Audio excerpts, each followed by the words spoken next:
En la actualidad y en la historia siempre han aparecido objetos voladores no identificados. La Biblia no podía estar excluida de esta realidad aceptada por pocos y rechazada por muchos.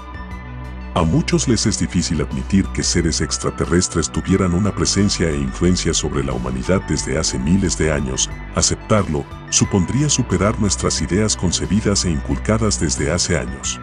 La Iglesia no le dio a la Biblia una interpretación lo suficientemente coherente y concisa, entrando siempre en confusiones y dando explicaciones fantasiosas que no convencen a la mayoría. Lamentablemente, el mundo ortodoxo en que vivimos nos enseña que la Iglesia es la dueña de la verdad. Pero si interpretamos la Biblia desde un punto de vista ufológico, nos daremos cuenta que resulta una explicación mucho más razonable y cerca de la verdad. La Biblia es un libro muy antiguo y por lo tanto está escrita con palabras simples que conformaban el léxico de la gente de aquella época.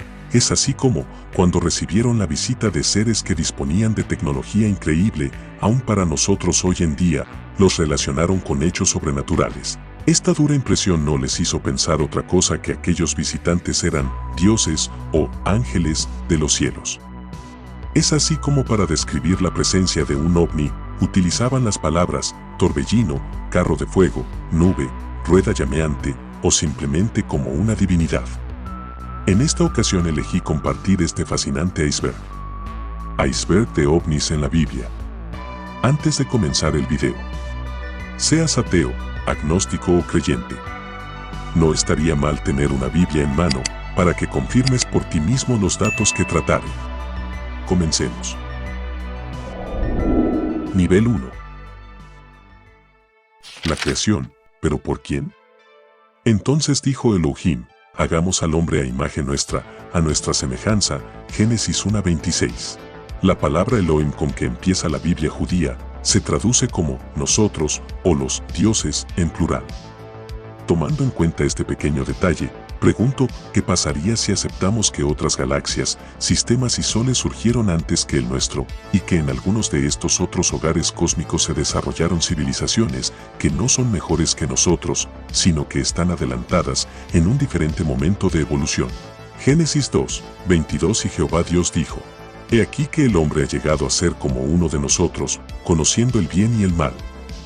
Ahora pues, que no extienda su mano, tome también del árbol de la vida, y coma y viva para siempre. ¿Llegaron a nuestro mundo varias tripulaciones extraterrestres a hacer labores específicas? Cuando Elión repartió las naciones, cuando distribuyó a los hijos de Adán, fijó las fronteras de los pueblos según el número de los Beniel, más la porción que le correspondió a Yahvé fue Israel. Deuteronomio 32:8-9. Elohim se yergue en la asamblea divina, en medio de los dioses juzga, hasta cuando juzgaréis injustamente y guardaréis consideración a los malvados. Yo me dije, dioses sois, e hijos de Elión todos vosotros. Sin embargo, moriréis como hombres y, como cualquiera de los príncipes caeréis. Salmo 82:1-7. La misma Biblia en el Deuteronomio y en sus salmos, nos aclara el panorama con relación a la naturaleza colectiva de Elohim, y de cómo corresponde este nombre a un rango jerárquico inferior a lo que uno se hubiese imaginado. En cuanto a los Beniel, son estos los hijos de Dios o los dioses, ángeles, llamados también en los apócrifos como vigilantes y guardianes de mundos. El pueblo hebreo originalmente no era monoteísta sino monólatra, que significa que reconocían la existencia de otros dioses, pero a la vez uno principal con el que se identificaban, llamado Elión, el absoluto. Según esto, habríamos confundido a las jerarquías intermedias y a los intermediarios con el creador de todo. Y también nuestro mundo habría sido escenario, desde sus inicios, de un sistemático proceso de intervenciones extraterrestres a manera de un laboratorio genético. Extraterrestres rebeldes a un plan superior. Tú dijiste en tu corazón, el cielo escalaré, por encima de las estrellas más altas elevaré mi trono y me sentaré en la montaña del encuentro, en los confines del septentrión, escalaré las alturas de las nubes, me igualaré a Elión. Isaías 14:13. Se suponía que los dioses, Elohim o Beniel, se reunían periódicamente en un lugar llamado la Montaña de la Asamblea, en los confines del monte Safón. Allí debían rendir cuenta a Yahvé de la marcha de su gobierno, pudiendo ser castigados si no cumplían con las instrucciones. pero al parecer, desde el principio hubo disidentes. ¿Fue la Tierra un gran laboratorio genético? Entonces formó Elohim al hombre del polvo del suelo, e insuflando en sus narices aliento de vida, quedó constituido el hombre como alma viviente. Génesis 2:7. Según las escrituras es confeccionado a partir de la materia prima del planeta, polvo del suelo, pero no solo es materia, también posee un alma individual y un espíritu, que es transmitido de otra manera. En nuestro mundo se habrían dado ambos procesos, el de evolución, como el de intervención foránea, a veces paralelos y en otros coincidiendo simultáneamente. Así pues, tomó Elohim al hombre y le instaló en el vergel de Edén, para que lo cultivara y guardara. Luego dio Elohim orden al hombre, diciendo, de todo árbol del vergel podrás comer libremente, pero del árbol de la ciencia del bien y del mal no has de comer, pues el día en que de él comas morirás sin remedio. Génesis 2, 16-17. Y empezaron a pecar contra los pájaros y contra las bestias, los reptiles y los peces, después ellos se devoraban la carne entre ellos, y se bebieron la sangre. Entonces la tierra acusó los violentos. Enoc 7:5-6. El mito del Génesis no es de origen hebreo sino sumerio. Recordemos que Abraham vivió en Ur de los Caldeos junto con su padre Teraj, y allí, él fue educado en el legado cultural de este pueblo ancestral, donde como lo señalan las tablillas de arcilla sumerias, ya se hablaba de un jardín, del árbol, de la serpiente, del fruto prohibido, la inmortalidad, y de los dioses creadores. Imaginémonos por un instante una nave laboratorio aterrizando en algún punto de la Mesopotamia o del África.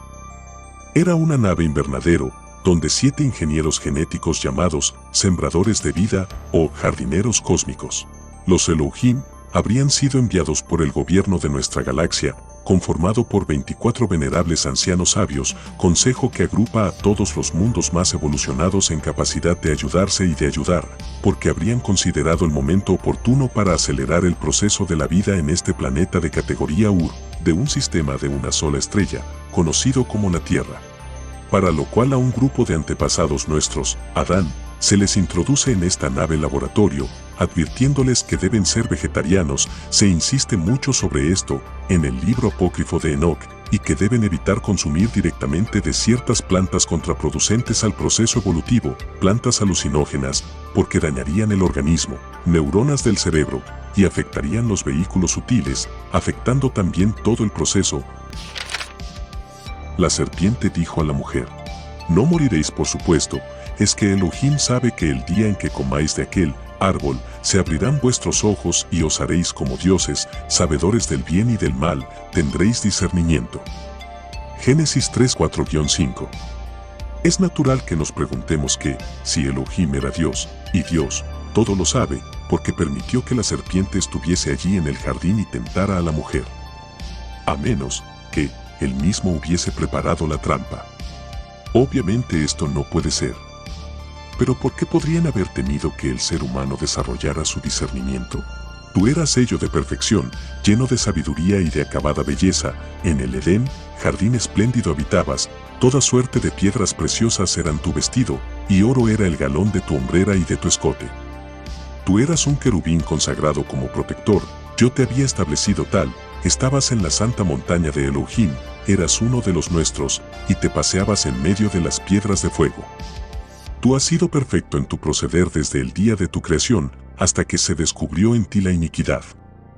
Por la intensidad de tu tráfico has henchido tu interior de violencia y has pecado, y te he arrojado de la montaña de Elohim. Entonces oyeron ruido, de pasos, de Elohim, que se paseaba por el vergel a la brisa de la tarde, y el hombre y su mujer se ocultaron de la presencia de Elohim por el interior de la arboleda del vergel. Elohim entonces llamó al hombre, diciéndole: ¿dónde estás? ¿Has comido acaso de árbol de que te ordené no comieras? Génesis 3, 8-11.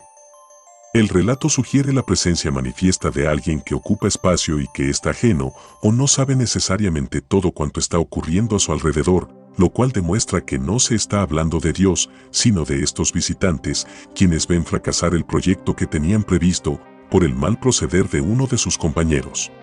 Le expulsó, pues, Elohim del vergel de Edén, y lo puso a trabajar la tierra de la cual había sido formado. Después de haber sacado al hombre, puso al oriente del jardín unos seres alados y una espada ardiendo que daba vueltas hacia todos lados, para evitar que nadie llegara al árbol de la vida. Génesis 3, 22 a 24. El proyecto es dejado de lado y la humanidad de la tierra, abandonada a su suerte, en un mundo agresivo e inestable. Y tanto es el temor que se nos tiene, o la desconfianza, que se acordona la zona con guardias, robots y con armas inteligentes. ¿En qué los podría perjudicar a ellos? Entonces Elohim puso a Caín una señal para que no lo hiriera nadie que le hallase. Luego partió Caín de la presencia de Elohim y se asentó en el país de Nod, al oriente de Edén. Allí conoció Caín a su mujer, Gen 4, 15 a 17.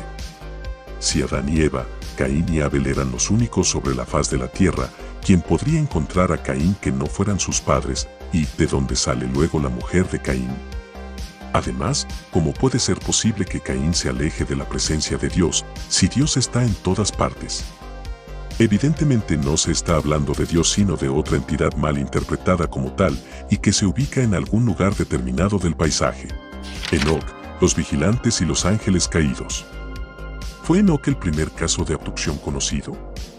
Como Enoc vivió de acuerdo con la voluntad de Elohim, un día desapareció porque Elohim se lo llevó, Génesis 5:24. Aquí nos encontramos con el caso más antiguo que se conocería de abducción por parte de seres extraterrestres, aunque me atrevería a afirmar que más bien fue una invitación a acompañarles, aunque no hubo retorno. Existían por aquel tiempo en la tierra gigantes, e incluso después de esto, cuando los hijos de Dios, los ángeles del cielo, se unieron a las hijas de los hombres y les engendraron hijos, que son los héroes, desde antaño varones renombrados. Génesis 6:4. La Biblia recoge aquí una serie de afirmaciones muy fuertes como son la existencia de gigantes, permanentemente mencionados en la mitología griega y de muchos otros pueblos. Además, reproduce el tema ampliamente extendido de las relaciones sexuales de los seres divinos o celestiales con mortales humanos. Este contacto sexual no podría ser posible si no fuesen seres físicos, ni podrían haber hijos si la genética no fuera compatible. Así pues, todos ellos eran 200 y descendieron sobre Ardis, la cima del monte Hermón, frontera de Siria y Líbano, Enoc 6:6. Estos y todos los otros con ellos, ángeles, tomaron mujeres, cada uno escogió una, y comenzaron a ir hacia ellas y a tener comercio con ellas, y les enseñaron los encantos y los encantamientos, y les enseñaron el arte de cortar raíces y la ciencia de los árboles, Enoc 7:1. El Señor dijo aún a Rafael, encadena a Azazel, de pies y de manos, y arrójalo en las tinieblas, y abre el desierto que está en Dudael, y lánzalo allí. Y a Miguel el Señor le dijo, ve, encadena a Semiasa y a sus compañeros que se han unido a las mujeres para mancharse con ellas en toda su impureza. Enoc 10:4 y 11.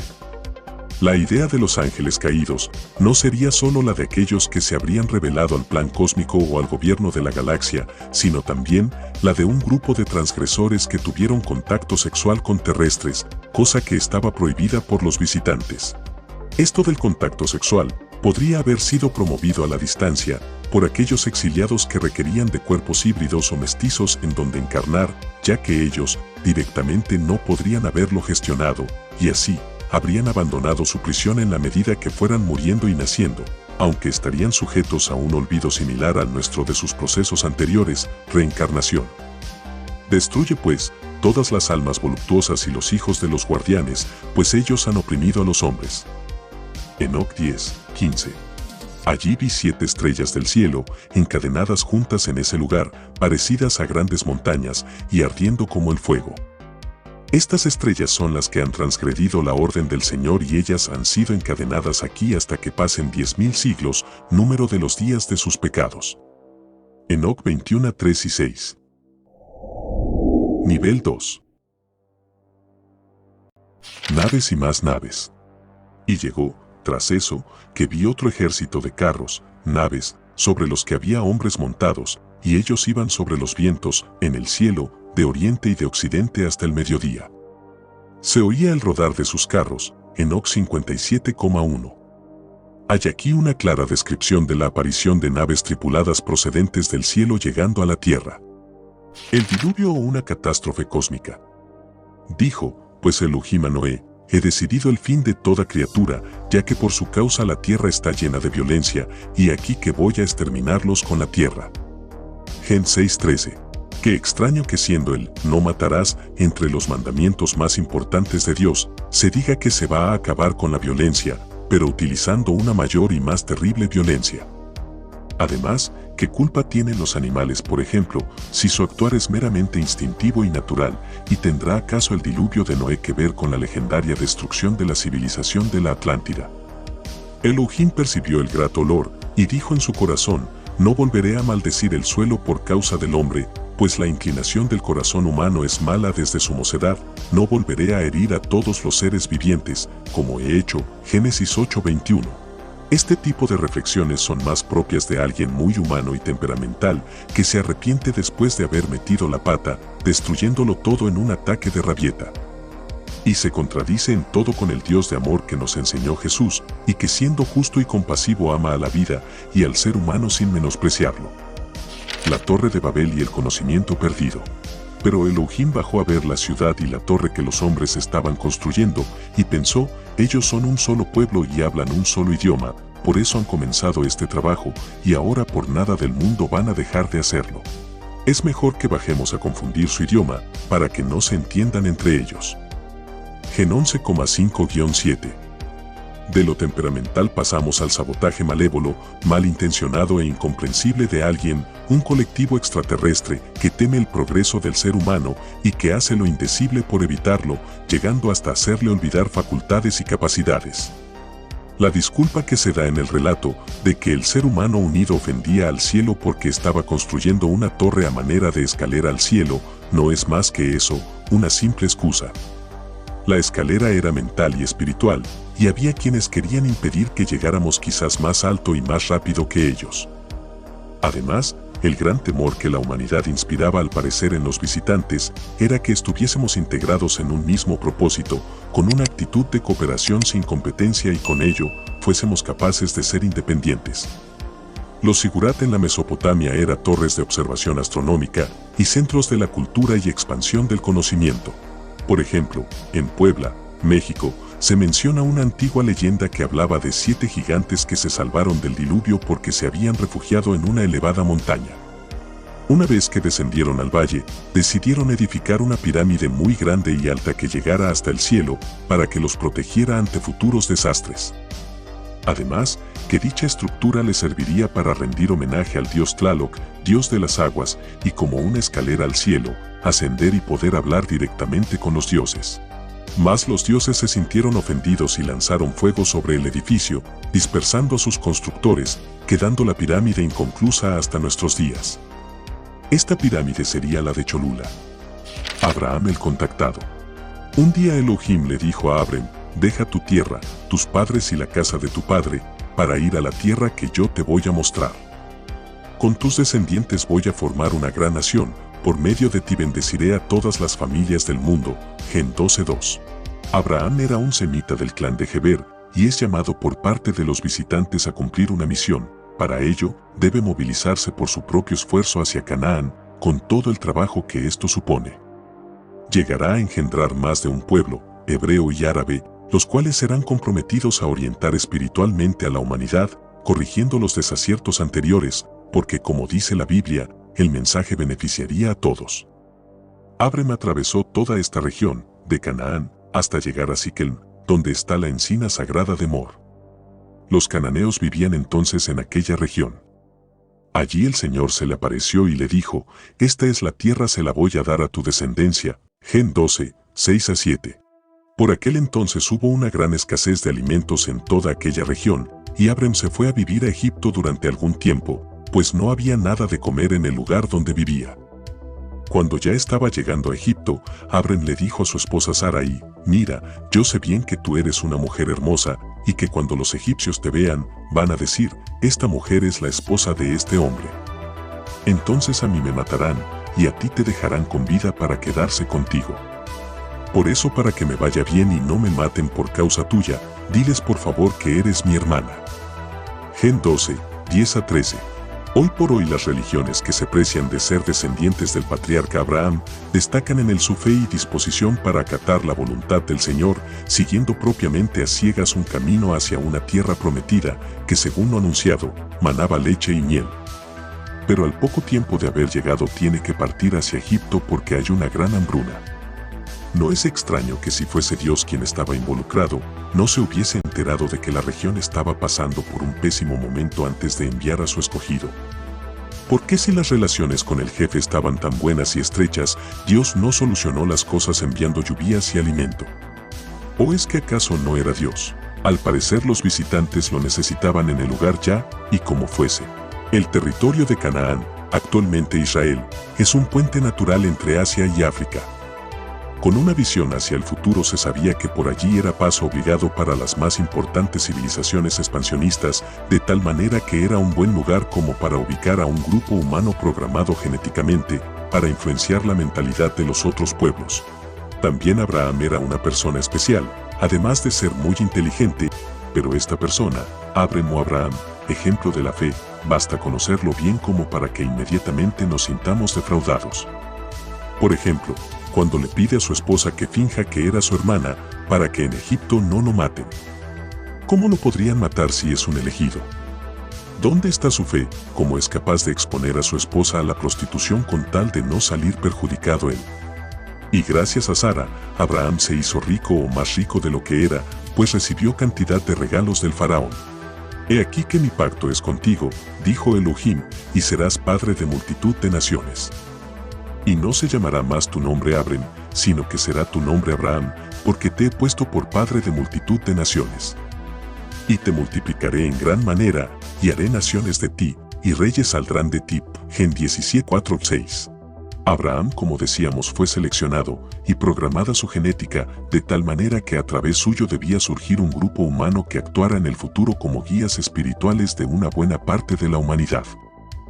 En el libro Testamento de Abraham se expone el grado de familiaridad y de simpatía que alcanzó Abraham con los visitantes, por cuanto se dice que antes de morir el patriarca recibió la visita de un mensajero de Elohim, quien lo invitó a un carro de fuego con querubines, transportándolo al cielo pudiendo contemplar el espacio.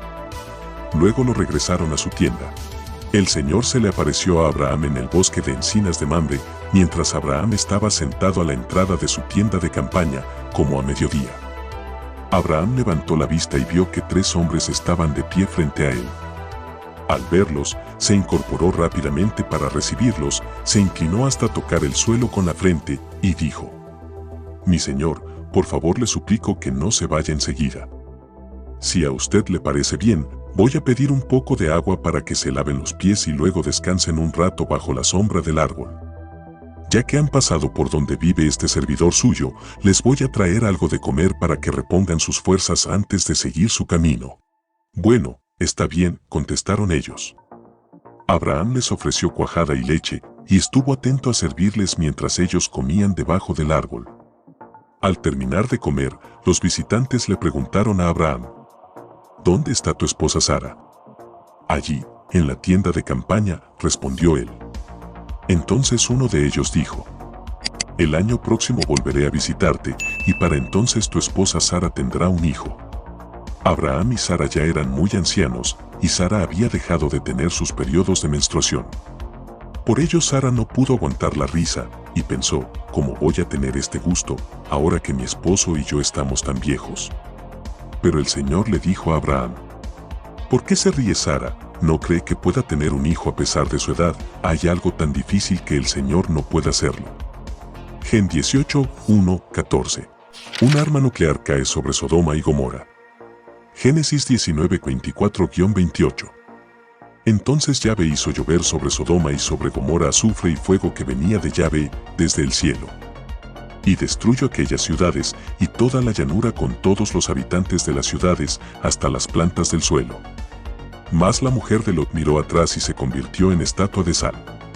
Se levantó Abraham muy de mañana y se fue al lugar donde había estado en pie delante de Yahvé. Miró hacia Sodoma y Gomorra y hacia toda la región de la llanura y vio que de aquella tierra subía humo, como el humo de un horno. Menciona el pasaje bíblico, azufre y fuego son las palabras más simples con las que aquella gente de la antigüedad podía describir el uso de un arma nuclear, la cual fue lanzada desde la nave de Yahvé que estaba en los cielos de ambas ciudades. ¿Qué otra cosa podría causar la muerte tan repentina de personas y plantas? Lo que le sucedió a la esposa de Lot sería que le llegó a alcanzar la fuerza de expansión del arma nuclear o algún tipo de radiación, ya que ella era la que escapaba de último. Al llegar Abraham a la zona impactada, al día siguiente, encuentra una humareda. ¿Acaso no es este el efecto luego de una explosión? Una descendencia programada. Después de algún tiempo, Dios puso a prueba la fe de Abraham. Toma a Isaac, tu único hijo, al que tanto amas, y vete a la tierra de Moria. Una vez allá, ofrécelo en holocausto sobre el cerro que yo te señalaré. Pero en el momento de tomar el cuchillo para sacrificar a su hijo, el ángel del Señor lo llamó desde el cielo. «Abraham, Abraham». «Aquí estoy», contestó él. El ángel le dijo: «No le hagas ningún daño al muchacho, porque ya sé que tienes temor de Dios, pues no te negaste a darme a tu único hijo». Gen 22, 2 y 9 a 12.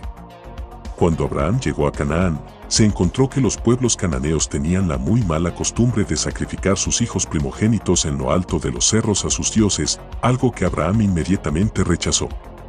Sin embargo, cuando se cumple la promesa del nacimiento del hijo, al parecer el patriarca se sintió en deuda con el cielo por semejante bendición. Este sentimiento puede haber producido el típico mentalismo por un juego de su ego. ¿Hasta qué punto no fueron estos seres los que empujaron a Abraham a arriesgar la vida de su hijo, sino él mismo? Si Dios conoce el corazón de las personas, ¿cómo va a estar probando o tentando como si fuese un diablillo, poniéndonos a los seres humanos entre la espada y la pared, angustiando a sus hijos? Rebeca no podía tener hijos, así que Isaac le rogó al Señor por ella. Y el Señor oyó su oración y Rebeca quedó embarazada. Génesis 25, 21. Y se le apareció Elohim aquella noche a Isaac y le dijo: «Yo soy el Elohim de tu padre, no temas, porque yo estoy contigo, y te bendeciré, y multiplicaré tu descendencia por amor de mi siervo Abraham». Gen 26, 24. Los encuentros continuaban involucrando a la descendencia del patriarca y manteniendo la línea de comunicación o conexión. Además, seguían los nacimientos con ayuda o intervención superior. La escalera de Jacob. Hay varias interpretaciones sobre la escalera de Jacob. La historia dice que Jacob estaba de camino a Harán y decidió parar para dormir. Mientras dormía tuvo un sueño sobre ángeles que subían y bajaban del cielo a la tierra. Mientras observaba este espectáculo en sus sueños, apareció Dios y le dio instrucciones para que fuera a todas partes con su mensaje. Al despertarse, Jacob creyó fervientemente que Dios le había hablado en ese mismo sitio. Le hicieron propagar la palabra de Dios, que realmente era una forma de vida de otro lugar. Moisés y el arbusto ardiente. Un ejemplo podemos verlo en el episodio de la zarza ardiente que vio Moisés, una zarza que inexplicablemente ardía sin consumirse. ¿Cómo lo explican? Diciendo que se trataba de un caso de utilización de la luz artificial, desconocida entonces en la Tierra, pero empleada en otras culturas más avanzadas tecnológicamente.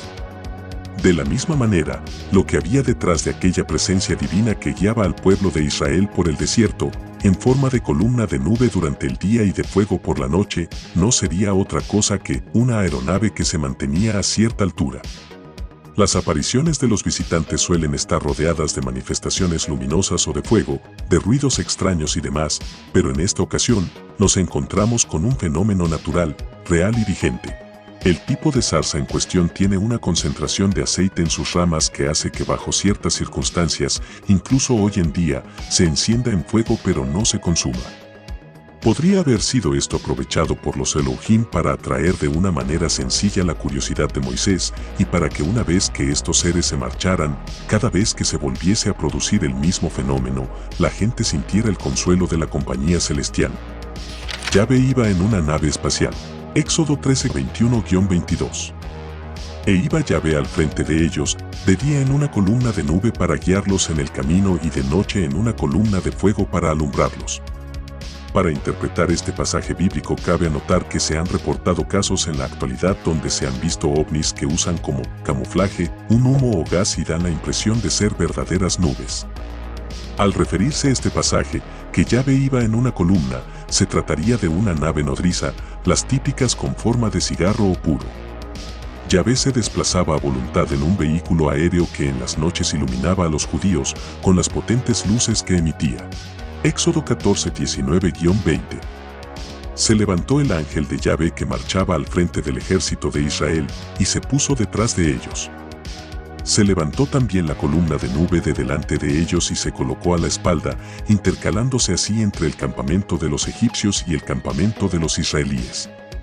Era nube y tinieblas, por una parte, y, por la otra, iluminaba la noche, de modo que no pudieron acercarse aquellos a estos en toda la noche. Este párrafo nos describe cómo en cierto momento del Éxodo hubo dos naves guiando al pueblo de Israel, la permanente nave nodriza en forma de cigarro o columna, y otra más pequeña, probablemente en forma de disco. Ambas naves se desplazaron de adelante hacia la retaguardia de la gran masa de judíos. Con este movimiento la gran nave se colocó en medio de ambos bandos, egipcios e israelíes, teniendo solamente encendidas las luces que estaban del lado de los israelíes y el lado opuesto, el de los egipcios, sumido en la oscuridad. De este modo los extraterrestres impidieron el avance del ejército egipcio durante toda una noche. Éxodo 24:15-18. Subió Moisés al monte, y la nube cubrió el monte. La gloria de Yahvé reposó sobre el monte Sinaí y la nube lo cubrió por 6 días. Al séptimo día, llamó Yahvé a Moisés de en medio de la nube. La gloria de Yahvé aparecía a la vista de los hijos de Israel como fuego devorador sobre la cumbre del monte. Moisés entró en la nube y subió al monte. Y permaneció Moisés en el monte 40 días y 40 noches. En este párrafo se puede interpretar fácilmente como la nave espacial en la cual viajaba Yahvé desciende sobre el monte Sinaí con una intensa luminosidad. Moisés es invitado a subir a la nave en la cual fue transportado a una parte más alta del monte, permanece allí durante 40 días y 40 noches. Queda claro que Moisés fue un contactado del cuarto tipo, ya que ingresa a la nave. Nivel 3. El encuentro cercano en el Horeb. Al amanecer del tercer día hubo relámpagos y truenos, y una espesa nube se posó sobre el monte. Un fuerte sonido de trompetas hizo que todos en el campamento temblaran de miedo. Entonces Moisés llevó al pueblo fuera del campamento para encontrarse con Yahvé, y se detuvieron al pie del monte. Todo el monte Sinaí echaba humo debido a que Yahvé había bajado a él en medio del fuego, y subía su humo como el humo de un horno, mientras toda la montaña temblaba reciamente. El sonido de la corneta iba haciéndose cada vez más intenso. Moisés hablaba y Elohim le respondía por una voz, y como llamase Yahvé a Moisés hacia la cumbre del monte, Moisés subió. Luego dijo Yahvé a Moisés: baja, conjura al pueblo no sea que irrumpa hacia Yahvé para observar y caigan de aquel muchos. Éxodo 19:16-21. Todo el pueblo percibía los truenos, los relámpagos, el sonido de la corneta y la montaña humeante. El pueblo temió y, temblando, se mantuvieron lejos. Éxodo 20:18. Estamos ante el primer caso difundido de un descenso de una nave madre anunciado previa cita y con un récord de testigos. Hoy por hoy, de la lectura de las tablillas sumerias a cargo de investigadores orientalistas, se deduce que los descensos en el pasado en la Mesopotamia eran algo común y corriente. Aunque la parte más espectacular del contacto estaba reservada para muy pocos, no permitiéndose curiosos. ¿Sería acaso que estos seres no querían ser descubiertos demostrándose que eran tan humanos y mortales como nosotros? Lo que sí hay que tomar muy en cuenta que la precaución de alejarse a cierta distancia de la montaña podía deberse a la necesidad de evitar la radiación, como se produce en los encuentros cercanos, cuando uno debe esperar a que lo inviten a acercarse, como fue con el caso de Moisés. No te postrarás ante las imágenes, ni las servirás, pues yo Yahvé, tu Dios, soy un celoso, que castigo la iniquidad de los padres sobre los hijos hasta la tercera o cuarta generación respecto a quienes me odian, y en cambio trató con misericordia hasta la milésima a quienes me aman y guardan mis mandamientos. Éxodo 25-6 dice: soy el celoso. La palabra el se utilizaba para denominar a los dioses mesopotámicos en la antigüedad. Al decir soy un dios, estaría reconociendo que existen otros, es uno entre varios dioses o guardianes, colocándose a la vez en la categoría de los otros, pero a la vez marcando su territorio. Yahvé no se nos presenta como el verdadero Dios de amor, Padre del Hijo del Hombre, sino, inmediatamente se nos desenmascara, mostrándose como un ser egocéntrico, celoso, rencoroso, amenazador y que condiciona su aprecio y ayuda. Al parecer, había habido un reparto de responsabilidades entre los extraterrestres que actuaban en la Tierra como vigilantes, dándose el caso que de entre los que fueron asignados al proyecto de contacto con Abraham y con su descendencia, el pueblo de Israel, habría habido uno que se lo habría tomado muy a pecho, subiéndose rápidamente los humos, y perdiendo rápidamente la perspectiva y la proporción de las cosas. Queriendo educar llegó a imponer un orden de terror. Mira, yo enviaré mi ángel delante de ti, para que te cuide en el camino y te lleve al lugar que te he preparado. No te alejes de él, obedécelo y no le seas rebelde, porque él actúa en mi nombre y no perdonará los pecados de ustedes. Éxodo 23:20-21. Si el mensaje de Dios al mundo y a su creación es el amor, y el amor en su exaltación suprema es el perdón, ¿cómo puede ser posible que se nos diga que si la humanidad no se portaba bien no sería perdonada? ¿Y por qué nosotros sí debemos perdonar? Da la impresión de que se nos estuviese aplicando la ley del embudo. Luego Moisés subió con Aarón, Nadab y Abiú y 70 de los ancianos de Israel, y contemplaron al Dios de Israel. Bajo sus pies había como un pavimento de baldosa de zafiro y semejante en claridad al mismo cielo. Éxodo 24:9-10. Dicho esto, Moisés subió al monte, el cual quedó cubierto por una nube. La gloria del Señor vino a posarse sobre el monte Sinaí, y durante 6 días la nube lo cubrió. Al séptimo día el Señor llamó a Moisés desde la nube. La gloria del Señor se presentó a los ojos de los israelitas como un fuego devorador, sobre la parte más alta del monte. Moisés entró en la nube, subió al monte, y allí se quedó 40 días y 40 noches. Éxodo 24:15-18.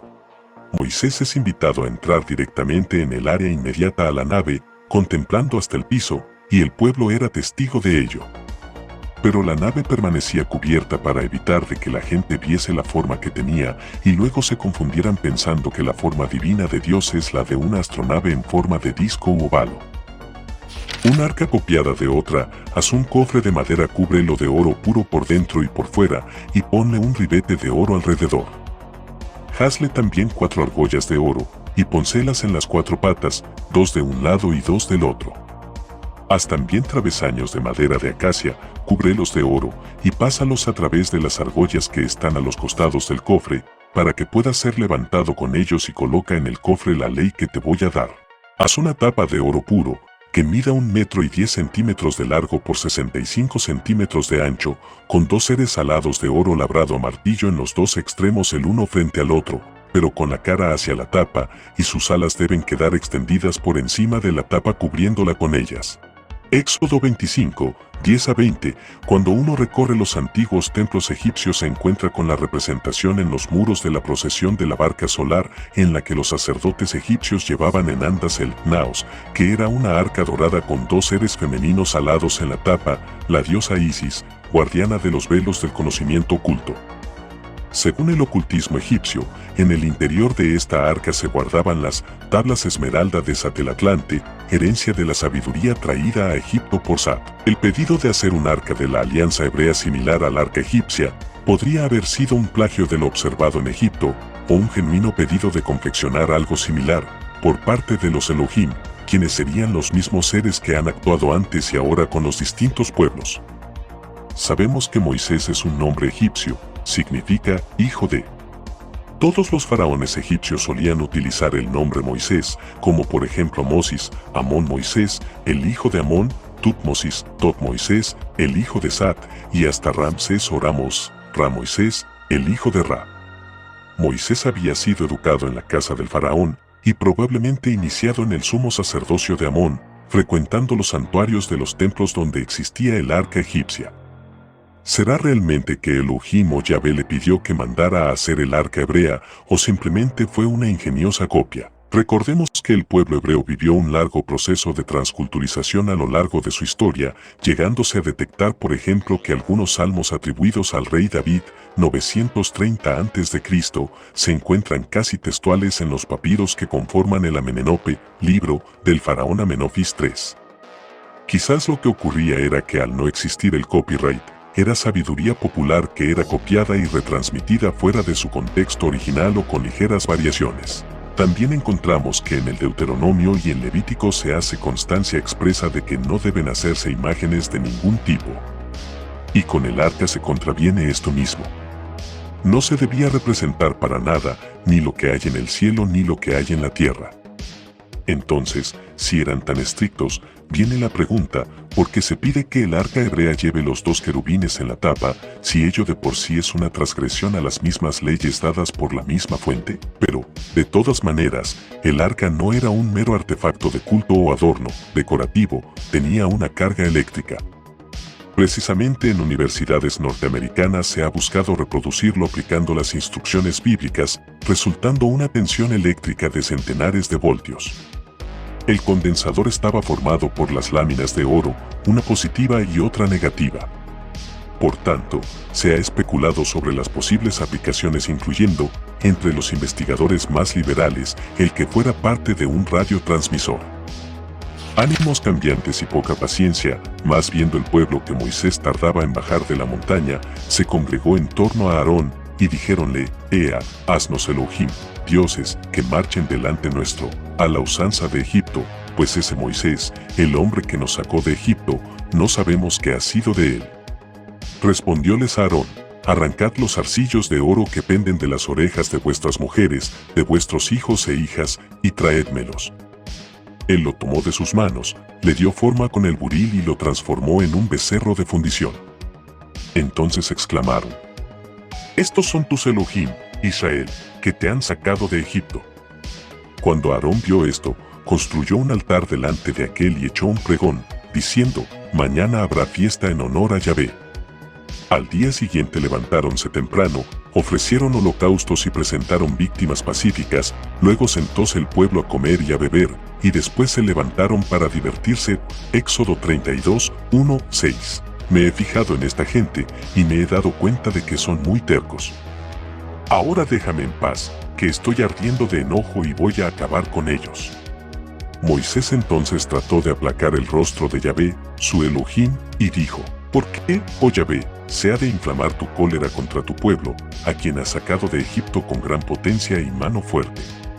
Porque han de poder exclamar los egipcios, diciendo, con malicia los ha sacado, para matarlos en las montañas y exterminarlos de sobre la faz de la tierra. Acuérdate de Abraham, y Yahvé se arrepintió del mal que había indicado que haría a su pueblo. Éxodo 32, 9, 14. Verdaderamente era desalentador el grado de ignorancia de la gente, que era muy propensa a los desenfrenados cultos primitivos, pero también tenía muy poca paciencia y mal humor el tal Elohim Yahvé, y lo peor es, que era cambiante y temperamental, por lo cual a veces no se sabía a qué atenerse con él. Cualquier lector podrá darse cuenta que quien es tan cambiante de actitudes y opiniones, obviamente no lo sabe todo, ni lo puede todo, y por tanto no puede ser de ninguna manera confundido con Dios. Nos encontramos con un ser, quizás muy avanzado en ciertos aspectos, y con un gran apoyo tecnológico para la época, que tal vez con la mejor buena intención jugaba a ser Dios, tratando de imponer en la gente una cultura de vida y un orden moral, pero creando dependencia hacia su ególatra y maníaca personalidad. Otro dato es la actuación tan desastrosa de quien después sería nombrado el sumo sacerdote de Israel. ¿Es que acaso influyó el ser hermano del líder Moisés, y eso lo salvó de una muerte segura? Pero de allí a llegar a ser el sumo sacerdote a pesar de ser una veleta al viento, muy acomodaticia, nos muestra que hay una tendencia general a que las máximas autoridades eclesiásticas tengan estos defectos. Si no recuerden la actuación de Anás y Caifás en el Nuevo Testamento. Trajes aislantes y cristales para conectar. Harás a Aarón tu hermano, vestiduras sagradas para honor y ornamento, estas serán las vestiduras que habrán de hacer, pectoral, efod, manto, túnica de malla, tiara y cinturón. Harán vestiduras sacras para Aarón tu hermano, y para sus hijos, y utilizarán el oro, la púrpura escarlata, el carmesí y el lino fino. Además, harás el pectoral del juicio, será cuadrado, doble, de 1 palmo de anchura. Lo guarnecerás de una guarnición de pedrería con 4 filas de piedras. En el pectoral del juicio pondrás el Urim y el Tumim, para que estén sobre el corazón de Aarón. Éxodo 28,2-30. Entonces Moisés mandó acercarse a Aarón y sus hijos y los lavó con el agua. Luego puso sobre la túnica, le ciñó con el cinturón, le vistió con el manto, púsole encima el efod y ciñóle con la faja del efod, envolviéndole en él. Sobre él puso el pectoral, y en el pectoral colocó el Urim y el Tumim. También puso sobre su cabeza la tiara y encima de la tiara colocó en su parte anterior la lámina de oro, la diadema de la santidad, tal como Yahvé había ordenado a Moisés. Levítico 8:6-10.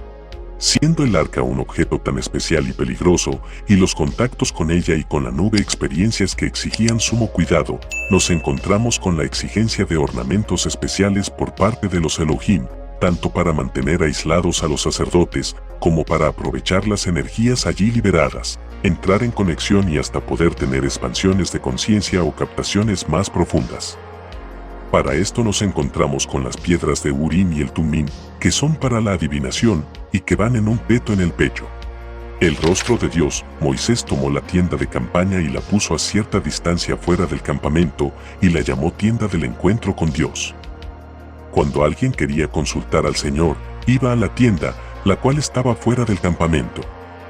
Y cuando Moisés iba a la tienda, toda la gente se levantaba y permanecía de pie a la entrada de su propia tienda de campaña, siguiendo a Moisés con la mirada hasta que éste entraba en la tienda. En cuanto Moisés entraba en ella, la columna de nube bajaba y se detenía a la entrada de la tienda. Mientras el Señor hablaba a Moisés, Dios hablaba con Moisés cara a cara, como quien habla con un amigo, y después Moisés regresaba al campamento. Pero su ayudante, el joven Josué, hijo de Nun, nunca se apartaba del interior de la tienda. Éxodo 33:7-11. Déjame ver tu gloria, suplicó Moisés. Pero el Señor contestó: voy a hacer pasar toda mi bondad delante de ti, y delante de ti pronunciaré mi nombre. Tendré misericordia de quien yo quiera, y tendré compasión también de quien yo quiera. Pero te aclaro que no podrás ver mi rostro, porque ningún hombre podrá verme y seguir viviendo. Dijo también el Señor: mira, aquí junto a mí hay una roca. Cuando pase mi gloria, te pondré en un hueco de la roca y te cubriré con mi mano hasta que yo haya pasado. Después quitaré mi mano, y podrás ver mis espaldas, pero mi rostro no debe ser visto. Éxodo 33:19-23. Los encuentros que Moisés tenía eran muy directos, ya sea con las manifestaciones de Yahvé, la nube, el fuego, resplandores, etc., o con el mismísimo Elohim dentro de la nave o al pie de ella. Pero este ser, a pesar del grado de confianza y amistad, aprecio, que empezó a sentir por este hombre, no quería mostrarse tal cual era, para no descubrirse, por lo que recurre nuevamente a la espectacularidad. Imaginémonos por un momento un helicóptero moderno o un avión haciendo evoluciones delante de un indígena amazónico para alardear de su poder y alentar en el ignorante la fascinación. Radiestesia espacial. ¿Por qué nos has hecho subir de Egipto para traernos a este mal lugar? No es lugar de sementera, de higueras, de viñas ni de granadas, ni aun de agua para beber. Tomad la vara, congregad a la comunidad, tú y a Aarón, tu hermano, luego hablad a la peña a vista de ellos, y ella dará agua, y le sacarás aguas de la peña, y darás de beber a la asamblea y su ganado. Números 25-8. Hacer hallazgos insólitos, pero especialmente de corrientes de aguas subterráneas, es conocido mundialmente como radiestesia. Suele ser una facultad psíquica que se manifiesta en personas muy sensibles o sensibilizadas a propósito. En cuanto a la vara, que suele usarse de madera u horqueta, es opcional porque la capacidad está en uno mismo. Según el Dr. Yves Rocard de la Facultad de Ciencias de París, el agua que se filtra por un medio poroso por la acción de una diferencia de presión, hace nacer potenciales electrocinéticos. Estos potenciales hacen circular en la Tierra unas corrientes eléctricas. Estas corrientes eléctricas generan un débil campo magnético, percibible por la sensibilidad humana. Por tanto, el haber hallado el agua en el desierto es algo real, y propio de los fenómenos de la naturaleza, pero necesariamente alguien debió haber instruido a Moisés al respecto.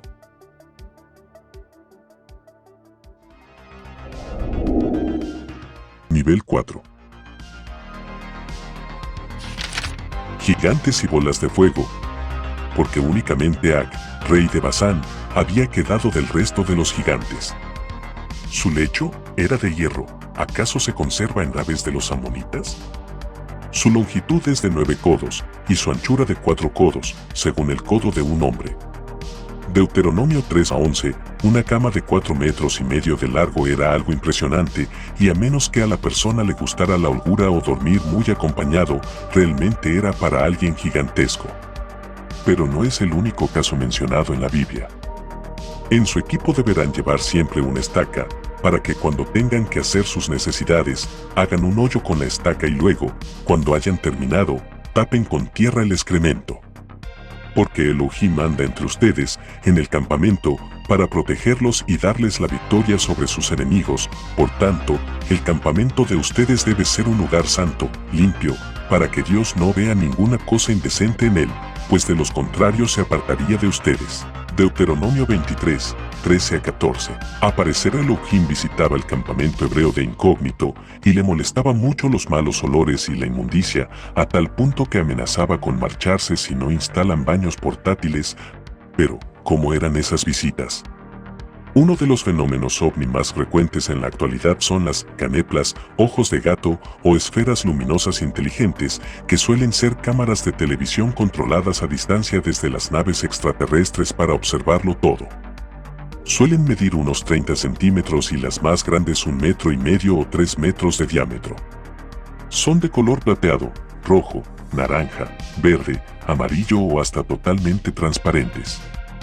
Suelen estar alojadas en la base de las naves de corto alcance, llamados comúnmente platillos voladores, y son soltados a gran altura en forma de racimo, pudiendo llegar a entrar por la ventana de una casa o por una puerta.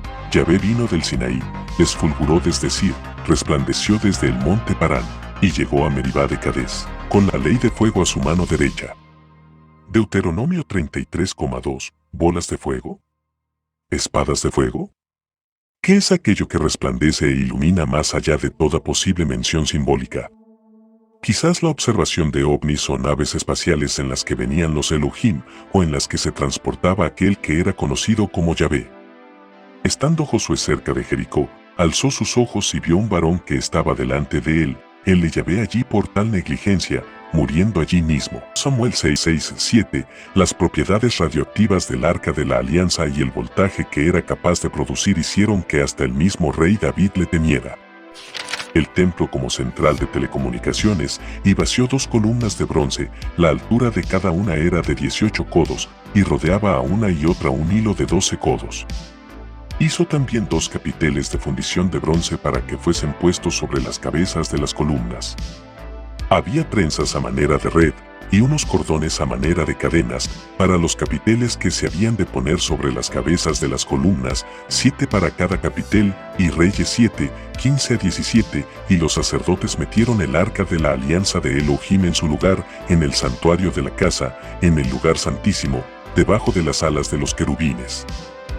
Reyes 8, 6. He escuchado la plegaria y la súplica que ante mí has formulado, he santificado esta casa que has construido, asentando yo allí mi nombre por siempre, y mis ojos y mi corazón estarán allí todos los días. Reyes 9, 3. Lo cual tenía una espada desenvainada en su mano, y Josué, yendo hacia él, le dijo, ¿eres de los nuestros, o de nuestros enemigos? Él respondió, no, mas como príncipe de los ejércitos de Yahvé he venido ahora. Entonces Josué, postrándose sobre su rostro en tierra, le adoró, y le dijo, ¿qué dice mi señor a su siervo? Josué 5, 13-14, aquí el relato nos menciona un encuentro cercano del tercer tipo con un ser extraterrestre infiltrado en las líneas hebreas, que está armado, y que va a tomar partido, o sea que va a participar apoyando del lado de las huestes de Josué, lo cual demuestra que les costaba a estos seres mantenerse al margen de acciones concretas que favorecieron a tal o a cual. Víctimas de una tecnología extraterrestre, Nadab y Abiú, hijos de Aarón, tomando sendos incensarios, pusieron en ellos fuego, sobre este colocaron incienso y ofrecieron ante Yahvé un fuego irregular que él no les había ordenado. Entonces salió fuego de delante de Yahvé y los devoró, y ellos murieron. Levítico 10, 1-2, trasladaron, en efecto, el arca del Dios de Israel. Pero en cuanto la trasladaron, la mano de Yahvé originó en la ciudad enorme perturbación e hirió a las gentes de la ciudad, del chico al grande, y le salieron tumores. Y Samuel 5, 8-9. Entre las gentes de Bet-Semes hubo tristeza, porque habían curioseado el arca de Yahvé, y mató de entre ellos a 70 hombres. Entonces el pueblo se llenó de duelo por haber infligido Yahvé a la población semejante castigo. Samuel 6, 19. Mas cuando llegaron a la era de Nacón, Usa alargó la mano hacia el arca de Dios y la agarró, pues los bueyes la iban a volcar. La ira de Yahvé se encendió contra Usa e hirió ese sacerdotes no podían entrar en la casa de Yahvé, porque la gloria de Yahvé había henchido la casa. Todos los hijos de Israel al ver descender el fuego y la gloria de Yahvé sobre la casa, se inclinaron rostro en tierra. 2 Crónicas 7:2-3. A la muerte del rey David, gobernó el espléndido, justo y sabio rey Salomón, lanzándose a la afanosa tarea de construir el templo que en vida proyectó su padre, pero que no pudo concretar. Salomón resulta un personaje fascinante y fuera de serie, mucha de su historia está rodeada de hechos y situaciones extraordinarias. Según la literatura rabínica, entre sus innumerables tesoros y posesiones tenía una extraña y gigantesca águila, con la que podía remontar vuelo hacia los cielos a velocidades pasmosas. En cuanto al templo que mandó a edificar en honor a su padre fallecido, tenía forma cúbica, siendo enchapado por dentro con láminas de oro, colocando 2 impresionantes columnas de bronce envueltas por cuerdas metálicas a manera de bobinas dentro del cubo. El rey mandó colocar el arca de la alianza que empezó a comportarse como un aparato de radio a través del cual había una comunicación fluida con Elohim. En el templo se producía una presencia física o quizás solo un holograma gracias a la interacción del arca con el local, pero de ello eran testigos muchos. Pero en cuanto a la trascendencia del templo en sí, vale la pena una pequeña reflexión. Si el templo hubiese sido realmente para Dios, y Él lo hubiese bendecido, hoy todavía estaría en su lugar, y nadie ni nada lo habría podido destruir. Pero en la actualidad es una ruina, epicentro de los mayores odios encontrados y de lamentables fanatismos. Aquel extraño ruido, y cuando oigas ruido como de marcha por las copas de las balsameras, entonces te moverás, porque Elohim saldrá delante de ti para batir el campamento de los filisteos. 2 Samuel 5, 24. Y aquí Elohim que pasaba, y un grande y poderoso viento que rompía los montes, y quebraba las peñas delante de Elohim. Y tras el viento un terremoto. Y tras el terremoto un fuego. Y tras el fuego un silbo apacible y delicado. Al escucharlo Elías se cubrió el rostro con una capa, y salió y se quedó a la entrada de la cueva. Y Reyes 19:11-13, la presencia o llegada de los Elohim, o de las naves, suele venir precedida de un ruido como de una marcha, o de ruedas en movimiento, o como de un viento fuerte. En estas citas nuevamente nos encontramos con la descripción del sonido y las manifestaciones en el ambiente que delatan la cercanía de ciertos tipos de naves de los visitantes. Pero esta vez quien es el testigo es el profeta Elías. Elías arrebatado al cielo. Y sucedió que iban ellos hablando, y aquí que un carro de fuego y unos caballos de fuego también se interpusieron entre ambos, y subió Elías en un torbellino al cielo. Eliseo lo veía y gritaba, Padre mío, carro de Israel y su caballería. Y no le vio más. 2 Reyes 2, 11-12, Elías pasa de ser testigo de una experiencia del segundo tipo, avistamiento cercano y de alguna manera, concertado, a ser parte de un encuentro del quinto tipo, cuando es arrebatado fuera de este mundo por una nave como en el caso de Enoc. Ángeles exterminadores y armas mortíferas, y aconteció que aquella misma noche salió el ángel del Señor. Y mató en el campamento de los asirios a 185,000, y cuando se levantaron por la mañana, he aquí que todo era cuerpo de muertos. 2 Reyes 19:35. Pero el rey Ezequías y el profeta Isaías, hijo de Amós, oraron con tal motivo y clamaron al cielo. Y Yahvé envió a un ángel, que aniquiló a todos los guerreros valientes, a caudillos y jefes, en el campamento del rey de Asiria, quien hubo de volverse. 2 Crónicas 32, 20-21. Clamó en mis oídos con gran voz, diciendo, los verdugos de la ciudad han llegado, y cada uno trae en su mano su instrumento para destruir. Y aquí que 6 varones venían del camino de la puerta de arriba que mira hacia el norte, y cada uno traía en su mano su instrumento para destruir. Ezequiel 9, 1, 2. En lo recio del combate se aparecieron desde el cielo a los adversarios 5 hombres distinguidos, sobre caballos con bridas de oro, que se pusieron al frente de los judíos.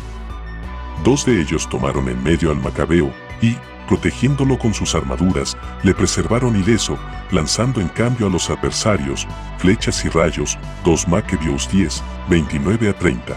Cuando se mencionan ángeles exterminadores podríamos pensar que es una forma romántica de mencionar epidemias y terribles plagas que siempre han diezmado al ser humano. Pero ¿y si realmente se hubiese dado el caso de ángeles de la muerte, actuando por encargo?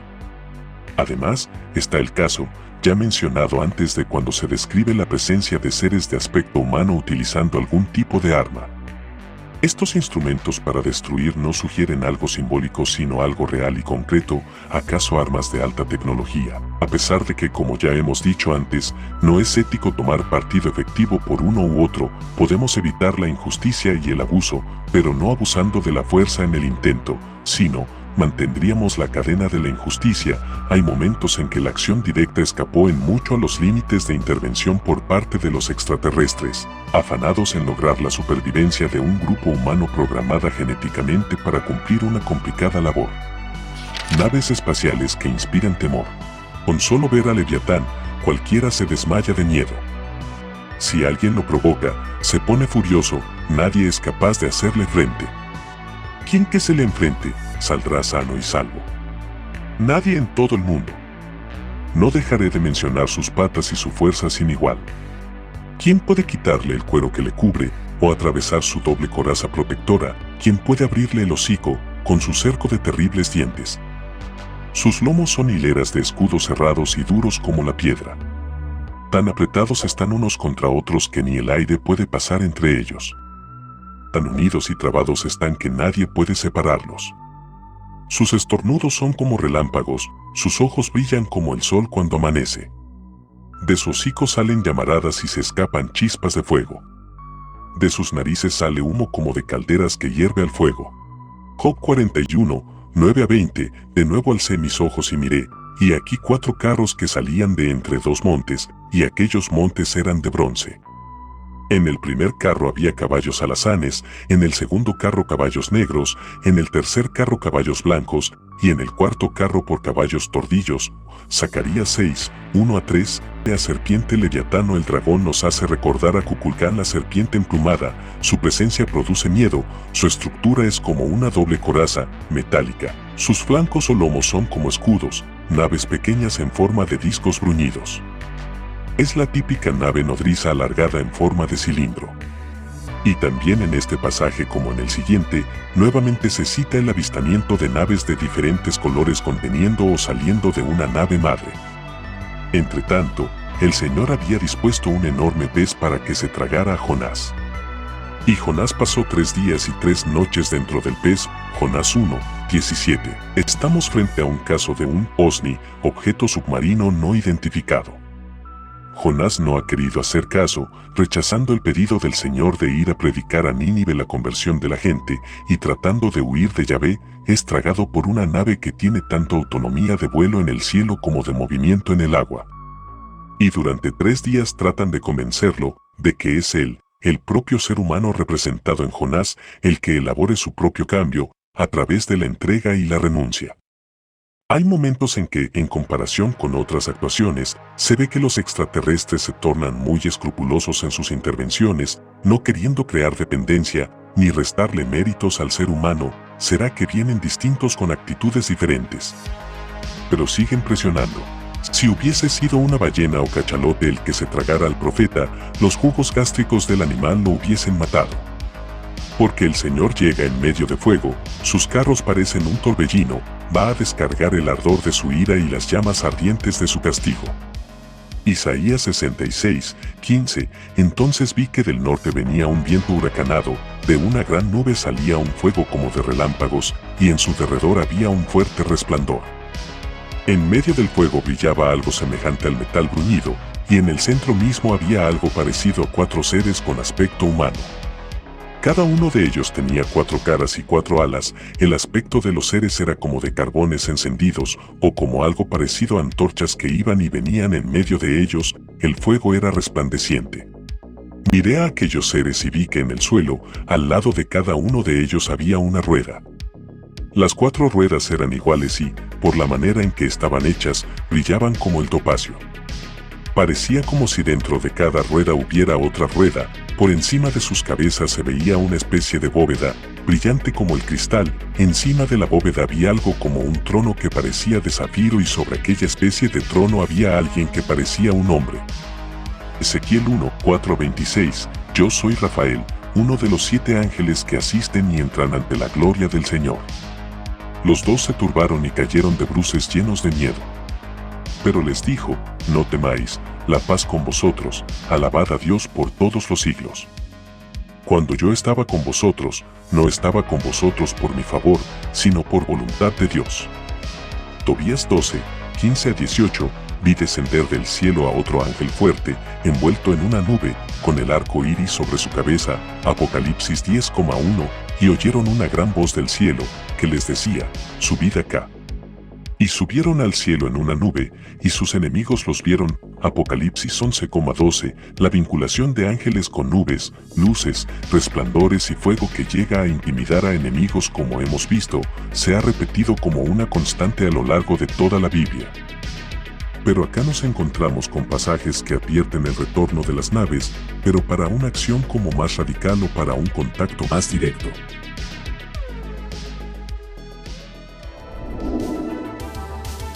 Nivel 5. Ezequiel ve un aterrizaje. Ezequiel 1:15-27. Y sucedió que el año 30, el día 5 del 4º mes, estando yo en medio de los cautivos, junto al río Couber, se abrieron los cielos, y tuve visiones de parte de Dios.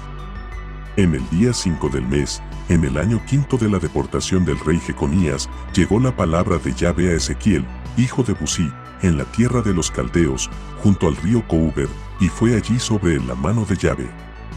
Miré, y vi cómo venía del norte un torbellino, una gran nube y un fuego que se revolvía dentro de sí mismo. Alrededor de ello había un resplandor y en su centro algo semejante a un metal brillante que salía del medio del fuego. En el medio había la figura de 4 seres vivientes, cuyo aspecto era este, tenían semejanza de hombre y cada uno tenía 4 aspectos y cada uno 4 alas. Sus pies eran rectos, y la planta de sus pies era como la planta del toro, y brillaban como bronce bruñido. Por debajo de las alas, a los 4 lados, salían brazos de hombres, todos 4 tenían el mismo semblante y las mismas alas, que se tocaban las del uno con las del otro. Al moverse no se volvían para atrás, sino que cada uno iba cara adelante. Su semblante era este, de hombre por delante, tenían también, cada uno de los 4, de león a la derecha, de toro a la izquierda los 4 y de águila atrás. Sus alas estaban desplegadas hacia lo alto, cada cual tenía 2 alas que se juntaban con las del otro, y 2 de cada uno cubrían su cuerpo. Todos marchaban de frente, a donde los llevaba el espíritu allí andaban, sin volverse para atrás. Había entre los vivientes fuego como de brasas, encendidas como antorchas, que discurrían por entre ellos, del fuego salían rayos.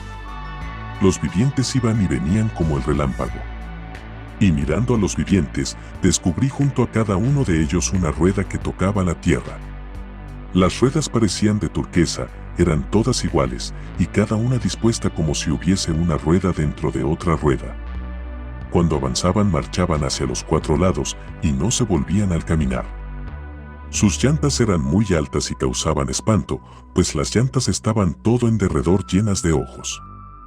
Al ir los vivientes, giraban junto a ellos las ruedas, y cuando se alzaban de la tierra los vivientes, se alzaban también las ruedas.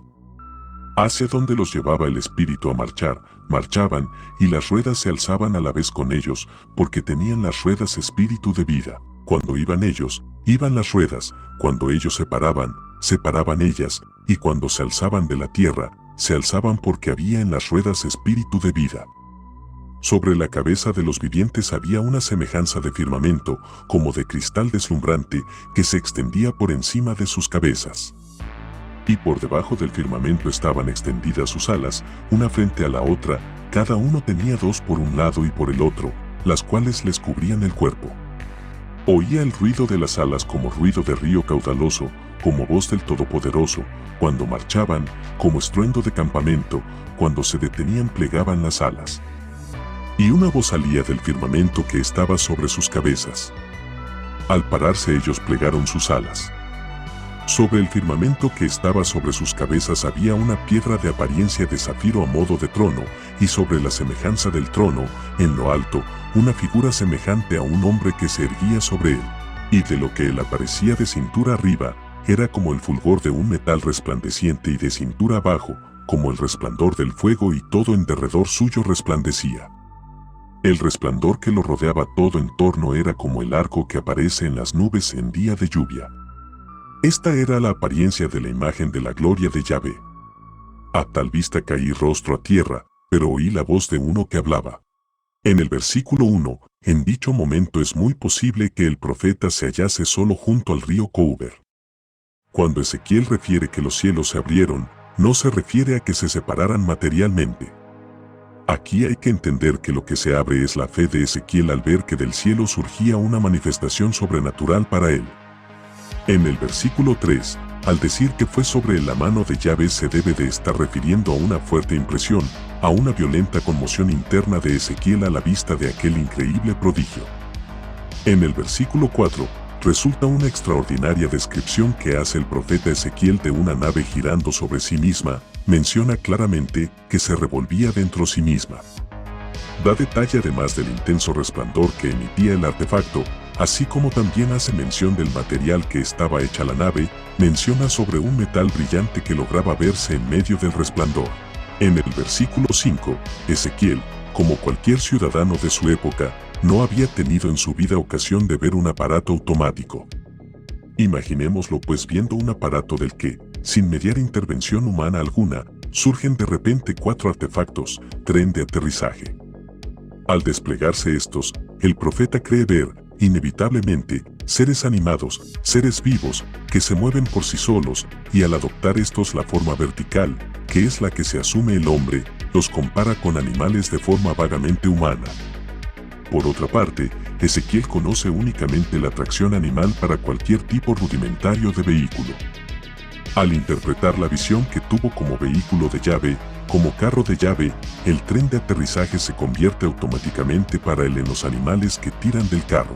En el versículo 7, se dice literalmente que sus pies eran rectos, lo cual viene a confirmar que las patas eran de tipo telescópico, terminando en la parte inferior en tubo, pueden ser comparadas con las patas del tren de aterrizaje del módulo lunar de la cápsula Apolo. También se nos dice que la planta del pie era como la del pie de un toro. ¿No son acaso estos elementos ciertamente mecánicos? En el versículo 9, se nos dice que los animales no se volvían cuando caminaban, lo cual es lógico si lo consideramos como piezas integrantes de un todo que se mueve precisamente por unidad global, y no por piezas individuales. En el versículo 11, se describe la forma aerodinámica de la nave y la estructura del fuselaje en la parte más ancha. En el versículo 13, habla de algo semejante a brasas encendidas como antorchas que discurrían entre los vivientes, parte inferior de la nave. Aquí se pueden interpretar luces en continuo movimiento, o bien cabe pensar en la tobera del motor en descenso y frenado. En el versículo 16, Ezequiel encuentra una expresión insólitamente exacta al describir el aspecto como de rueda que está dentro de otra rueda. Los cambios de rotación y dirección se efectúan en las 4 ruedas simultáneamente. Deben producir la impresión de que estaba obedeciendo órdenes.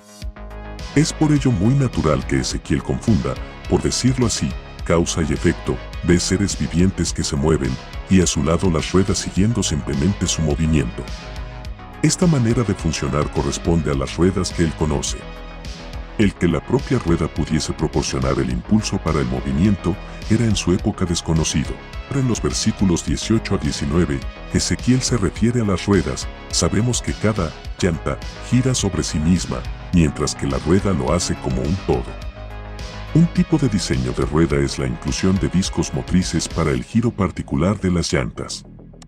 Los ojos en estas hacen aún más patente el movimiento rotatorio y resaltan la autonomía mutua de los movimientos. El sincronismo de diversos movimientos rotatorios es desconcertante e impenetrable para quienes ignoran la técnica. Produce la impresión paradójica de que una rueda se compone de más de una. En el versículo 20, Ezequiel nos dice que el mismo espíritu, o sea, la misma inteligencia que hacía despegar el tren de aterrizaje, movía también las ruedas. Lo cual es lógico si pensamos en una tripulación que maneja el aparato. En el versículo 22, nos encontramos con la descripción más importante de todo el conjunto, la caja propiamente dicha de la nave, un gran cuerpo esférico o semiesférico asentado sobre las alas extendidas y posado en tierra por medio de 4 patas. En el versículo 24, en cuanto al ruido que se oye cuando las alas se ponen en movimiento, corresponde al zumbido que produce la maquinaria existente en la nave cuando ésta se pone en movimiento, y es normal que deje de producir ruido y cese de moverse en el instante mismo en que el aparato se detiene. En el versículo 25 a 26, se trata posiblemente de la escotilla superior de la nave, de la que el tripulante, iluminado desde la parte inferior por el resplandor que sale del interior de la cabina. En el versículo 27, Ezequiel encuentra una situación comprometida al no saber cómo conjugar y explicar al mundo la figura de un ser tan humano en medio de lo que debería ser una manifestación extremadamente sobrenatural. Y en el último versículo comprobamos que la voz de Yahvé se reduce a la voz de uno que habla. La voz de un tripulante de la nave. El encuentro del profeta Daniel con un ser extraterrestre. Daniel 10, 4 a 6. El día 24 del primer mes, estando yo a la orilla del gran río, el Tigre, alcé mis ojos y mire, y vi a un varón vestido de lino blanco y ceñidos los lomos de oro de Ufaz. Su cuerpo era como el crisólito, su rostro parecía un relámpago, sus ojos eran como antorchas de fuego, sus brazos y sus pies tenían el brillo de bronce bruñido y el rumor de sus palabras era parecido al estruendo de un gran gentío. Vemos descrita claramente la aparición de un ser humanoide ante los ojos de Daniel. ¿Acaso no coincide con las actuales descripciones dadas por personas y contactados que han visto seres de apariencia humana con trajes brillantes? Aparte de la apariencia de este ser, Daniel nos da otro dato muy importante respecto a la voz que emitía. Muchas personas que han escuchado hablar a estos extraterrestres coinciden en señalar en la mayoría de casos que el timbre de sus voces no son como el de los humanos, sino como una voz metálica, como escuchada por parlantes. Supervisando la descendencia, en Sora, de la tribu de Dan, había un hombre que se llamaba Menouhe. Su mujer nunca había tenido hijos porque era estéril, pero el ángel del Señor se le apareció a ella y le dijo: tú nunca has podido tener hijos, pero ahora vas a quedar embarazada y tendrás un niño. Jueces 13, 2 a 3. Cuando el fuego subió del altar, Menouhe y su mujer vieron al ángel del Señor subir hacia el cielo en medio de las llamas. Jueces 13, 20. Yahvé visitó, efectivamente, a Ana, la cual concibió y parió 3 hijos y 2 hijas. Samuel 2, 21. Y un ángel del Señor, en pie a la derecha del altar del incienso, se dejó ver de él. Zacarías se asustó al verlo, y el miedo lo sobrecogió. Pero el ángel le dijo: no temas, Zacarías, porque ha sido escuchada tu plegaria, y tu mujer Isabel te va a dar un hijo, al que podrás por nombre Juan. Lucas 1, 11 a 13. En el 6º mes el ángel Gabriel fue enviado por Dios a una ciudad de Galilea cuyo nombre era Nazaret, a una doncella desposada con un varón cuyo nombre era José, de la casa de David, y el nombre de la doncella era María. Mira, concebirás en tu seno, y darás a luz un hijo al que pondrás por nombre Jesús. Él será grande, se llamará Hijo del Altísimo, el Señor Dios le dará el trono de su padre David, reinará sobre la casa de Jacob eternamente, y su reino no tendrá fin. María dijo al ángel: ¿cómo será eso, puesto que no conozco varón? El ángel le respondió así: el Espíritu Santo vendrá sobre ti, y el poder del Altísimo te cobijará bajo su sombra, por eso lo que nacerá se llamará Santo, Hijo de Dios. Lucas 1, 26 a 35. Desde Abraham su descendencia fue contactada, intervenida, supervisada y hasta reorientada una y otra vez. Encontramos en el camino de la historia del pueblo de Israel muchas concepciones imposibles como el nacimiento de Isaac, Esaú y Jacob, José y Benjamín, Sansón, Samuel, María la Virgen, Juan el Bautista y hasta el propio Jesús. Si la intención era mantener el programa genético original, tuvieron que hacer grandes esfuerzos, porque a pesar de que se advirtió que no mezclaran la sangre, siempre hubo mestizaje de los israelitas con los pueblos vecinos. El mismo Abraham, su primer hijo, lo tuvo en Agar, la esclava egipcia. Moisés estaba desposado con Séfora, una madianita, entre árabe y egipcia, con quien tuvo hijos. La esposa de José, virrey de Egipto, era egipcia y tuvo hijos con ella. Hay pues muchos otros ejemplos. Pero el propósito de semejante programación apuntaba a crear las condiciones para que al final de un largo proceso naciese Jesús. El nacimiento del Mesías. Precisamente en aquella tierra había unos pastores que pernoctaban a la intemperie para guardar de noche a su rebaño, y un ángel del Señor se les presentó, y el esplendor del Señor los envolvió en luz, y temieron, con un miedo enorme. Pero el ángel les dijo: no temáis, pues os doy una buena noticia, una gran alegría, que lo será para todo el pueblo. Os ha nacido hoy en la ciudad de David un Salvador, que es Cristo Señor.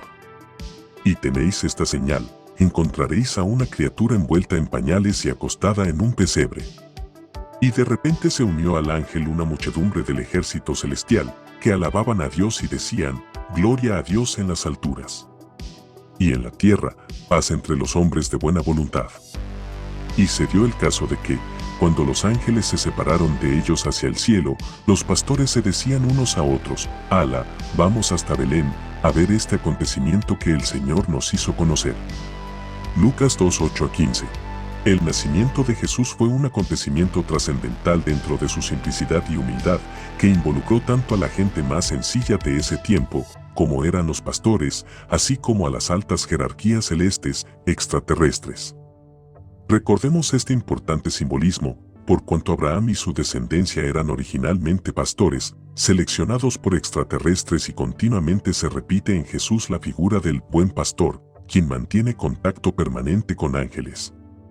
El que hoy podamos relacionar muchas de las apariciones angélicas con seres de otros mundos, no niega la existencia real de seres de otras dimensiones o verdaderos ángeles que no poseen una corporeidad física y que también se manifiestan.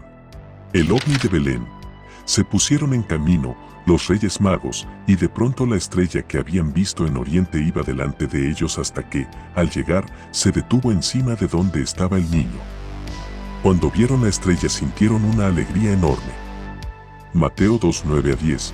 La estrella de Belén que guió a los sabios astrónomos y astrólogos de Caldea no tenía un comportamiento normal. No podía ser una estrella por cuanto se movía y hasta se detuvo. Además, era vista indistintamente de día y de noche, lo cual descarta que fuera un cometa, una conjunción planetaria o un fenómeno celeste. Nos encontramos delante de un avistamiento ovni típico, en el que incluso hay un propósito, la señalización directa por parte de estos seres de un lugar y de un acontecimiento, ya que condujo a los Reyes Magos al sitio preciso, y hasta lo marcó con el juego de sus movimientos y su estacionamiento. Inseminación artificial.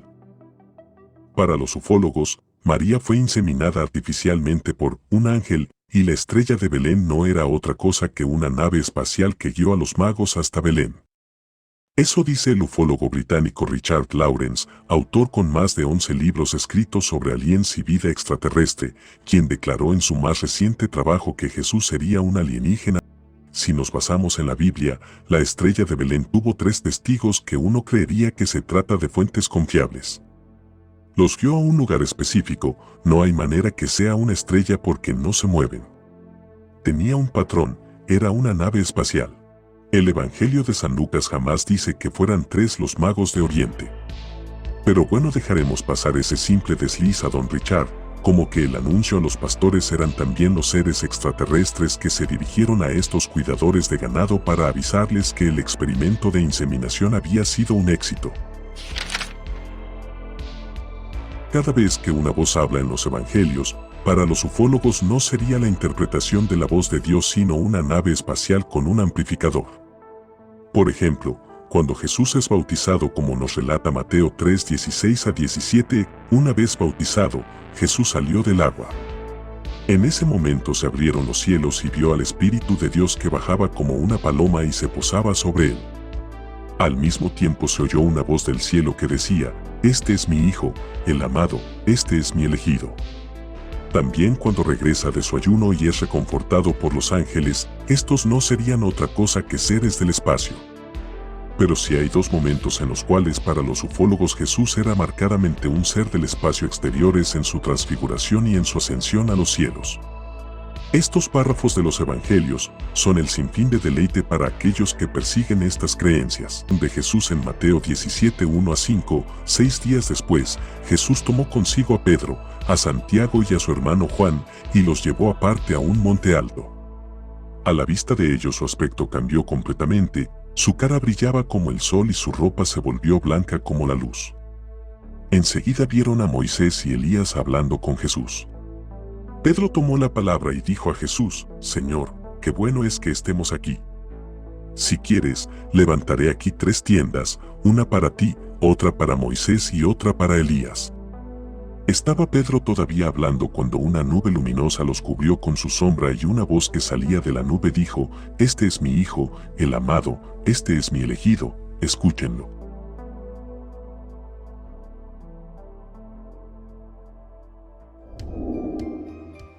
Nivel 6. Informaciones importantes. No hay nada secreto que no llegue a descubrirse, ni nada escondido que no llegue a saberse. Mateo 10:26. En la casa de mi Padre hay muchos lugares donde vivir. Si no fuera así, yo no les hubiera dicho que voy a prepararles un lugar.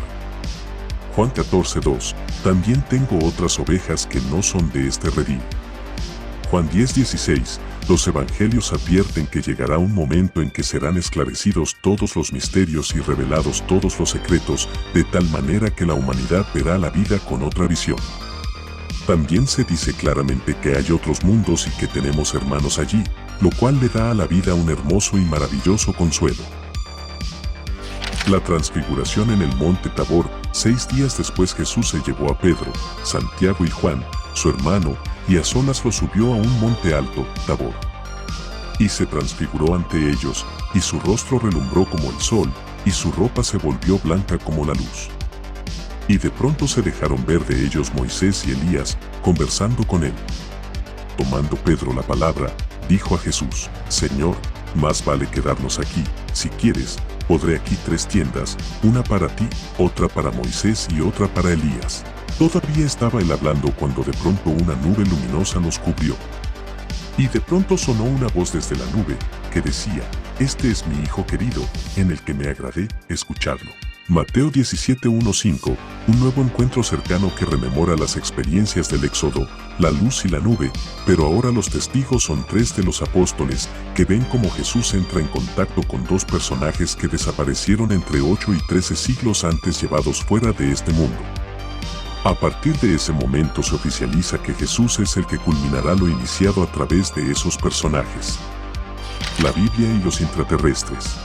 El apóstol San Pablo escribió lo siguiente: para que en el nombre de Jesús se doble toda rodilla de los que están en los cielos, y en la tierra, y debajo de la tierra, y toda lengua confiese que Jesús, el Cristo, es el Señor, para gloria de Dios Padre. Filipenses 2:10-11. En estas palabras del apóstol Pablo se mencionan a los seres que viven en los cielos, es decir, los extraterrestres que viven fuera de la tierra, a los seres que vivimos en la tierra, es decir, a nosotros, y a los seres que viven debajo de la tierra, es decir, a los intraterrestres. Todos estos seres inteligentes confesarán un día que Jesús es el Señor, y se arrodillarán ante Él. Por lo tanto, el apóstol Pablo sabía que debajo de la tierra hay seres creados por Dios, y de una gran inteligencia. Esto demuestra sin ninguna duda que la tierra es hueca, y que está habitada por una o varias civilizaciones. Observe cómo se mencionan a los seres que viven en el cielo, extraterrestres, a los que viven en la tierra, nosotros, y a los que viven debajo de la tierra, lo cual demuestra que debajo de nuestros pies hay seres de gran inteligencia creados por Dios. Veamos otro pasaje: y a todo lo creado que está en el cielo, y sobre la tierra, y debajo de la tierra. Apocalipsis 5:13. Este pasaje enseña lo mismo que los anteriores, es decir, hay seres en el cielo, en la tierra y debajo de la tierra, los cuales glorifican a Dios y al Cristo. Quiero dejar claro que cuando esos pasajes bíblicos mencionan a los seres que viven debajo de la tierra, de ninguna manera se está refiriendo a los muertos enterrados debajo de la tierra, ya que, según la Biblia, los muertos no están vivos en ningún lugar. Como puede ver, el Nuevo Testamento hace una clara referencia a la civilización intraterrestre. Ellos viven debajo de la tierra, a unos 1300 kilómetros bajo nuestros pies, como veremos en este libro, en un mundo muy parecido físicamente al de la superficie, pero que sin embargo su horizonte se curva hacia arriba, no como en la superficie, que el horizonte se curva hacia abajo, y con un pequeño sol interior que lo ilumina y calienta. De modo que, según el Nuevo Testamento, debajo de la tierra tenemos vecinos, los cuales seguro que son mucho mejores que los que tenemos en la superficie. Profecías que involucran a las naves. Enseguida, después de la tribulación de aquellos días, el sol se oscurecerá, y la luna no dará su resplandor, las estrellas caerán del cielo, y las fuerzas de los cielos se tambalearán. Y entonces aparecerá en el cielo la señal del Hijo del Hombre, y se verán al Hijo del Hombre que llega en las nubes del cielo con gran poder y esplendor. Enviará a sus ángeles con trompeta sonora, y se reunirán a sus elegidos desde los cuatro vientos, de extremo a extremo del cielo. Mateo 24, 29, 31. Y habrá señales en el sol, la luna y las estrellas, y en la tierra serán presa de angustia las naciones, perplejas ante el fragor del mar y el oleaje, mientras que los hombres enloquecerán por el miedo y la ansiedad ante todo lo que va a venir sobre el orbe, pues las fuerzas de los cielos se tambalearán. Y entonces verán al Hijo del Hombre que llega en una nube con gran poder y esplendor. Cuando comience a suceder esto, poneos en pie y levantad la cabeza, porque ha llegado vuestra liberación. Lucas 21, 25, 28. Sabemos que las profecías siempre son una advertencia de cuanto puede ocurrir si es que no hacemos nada para evitarlo. Pero hay ciertas profecías que, por el contrario, debemos hacer lo imposible para darles cumplimiento. En este sentido vemos que se habla de un panorama futuro muy sombrío, que estaría involucrando el regreso de Cristo sobre las nubes o naves, acompañado de los ángeles o extraterrestres. ¿Será acaso que el incremento de los cambios climáticos y planetarios, así como de los avistamientos ovni en el mundo, está anticipando este momento de definición? El tiempo lo dirá. ¿Qué pasó cuando murió Jesús? Ya era hacia la hora sexta cuando hubo oscuridad en todo el país hasta la hora nona, al eclipsarse el sol. Y la cortina del santuario se rasgó por en medio. Dando una gran voz dijo Jesús: Padre, en tus manos encomiendo mi espíritu. Lucas 23, 44, 46. Se ha especulado mucho con relación al supuesto eclipse que acompañó la muerte del Rabí de Galilea, injustamente crucificado. Pero, ¿y si fue algo localizado de tal manera que solo ocurrió sobre esa zona, como en el caso de Fátima, donde la danza del sol, un ovni gigantesco que asemejaba al sol, fue avistado por más de 70,000 personas en 60 km a la redonda? Podría ser que una nave de gran tamaño, ubicada entre el sol y la tierra, aportara en ese momento su sombra sobre todo Jerusalén y alrededores. Esto no nos debe extrañar. Recordemos que han sido detectadas hasta naves de 450 km de diámetro sobrevolando la Patagonia chilena. La nube o nave que recogió a Jesús, y la ascensión de Jesús a los cielos, como nos narra el libro de los Hechos de los Apóstoles 1, 9, 11. Dicho esto, Jesús fue arrebatado ante sus ojos y una nube lo ocultó de su vista. Ellos seguían mirando fijamente al cielo mientras se alejaba. Pero de repente vieron a su lado a dos hombres vestidos de blanco, que les dijeron: amigos galileos, ¿qué hacen ahí mirando al cielo? Este Jesús que les ha sido quitado volverá de la misma manera que ustedes lo han visto ir al cielo. Como vimos con los anteriores personajes de la Biblia, a Jesús, para muchas personas y sobre todo a partir de mediados del siglo XX, le correspondió la misma suerte que a Ezequiel, Elías y Enoc, ser un extraterrestre.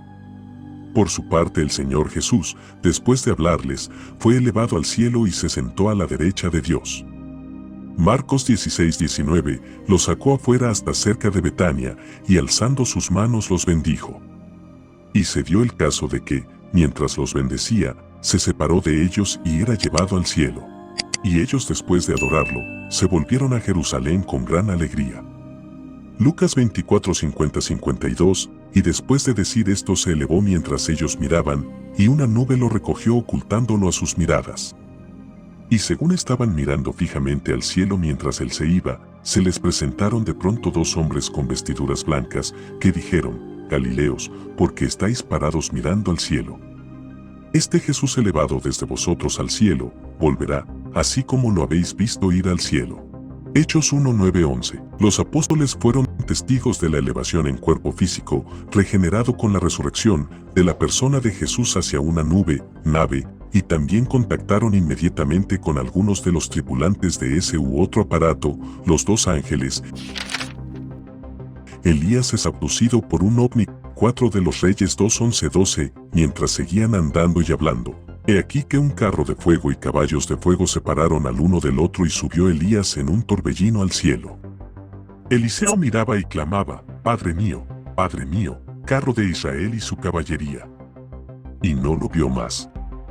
Lo de carro de fuego y caballos de fuego no encaja, pero ¿qué otra forma de describir a un vehículo volador de alta tecnología tenía una persona ignorante de aquella época?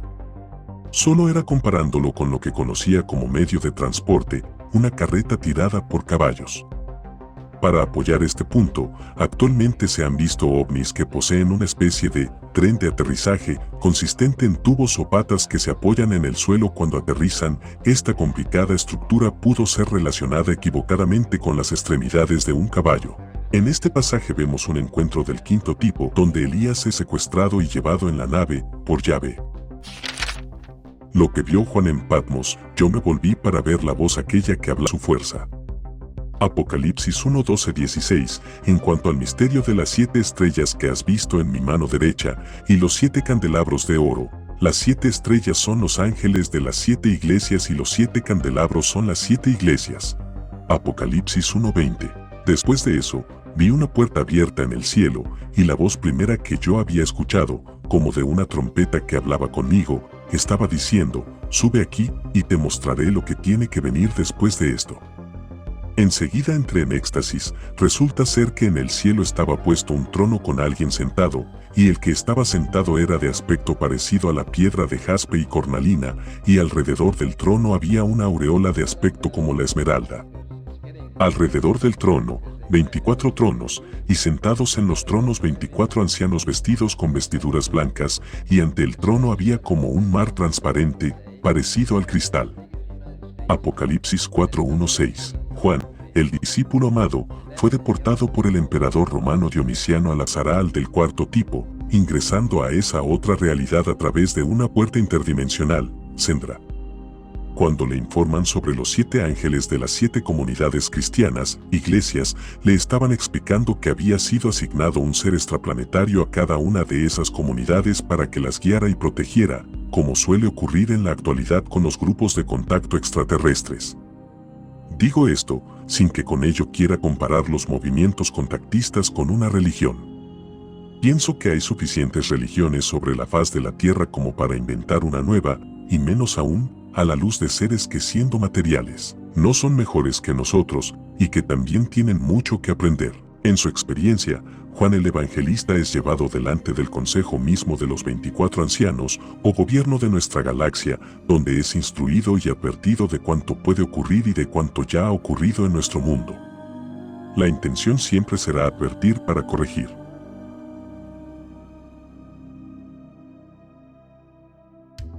Desde que el ser humano existe, sobre nuestro planeta ha habido contacto con otras realidades y ese contacto no tiene por qué terminar jamás. Pero solo podrá restablecerse la mejor relación con las jerarquías superiores si restablecemos el contacto, primero con nosotros mismos, la naturaleza y luego con los demás.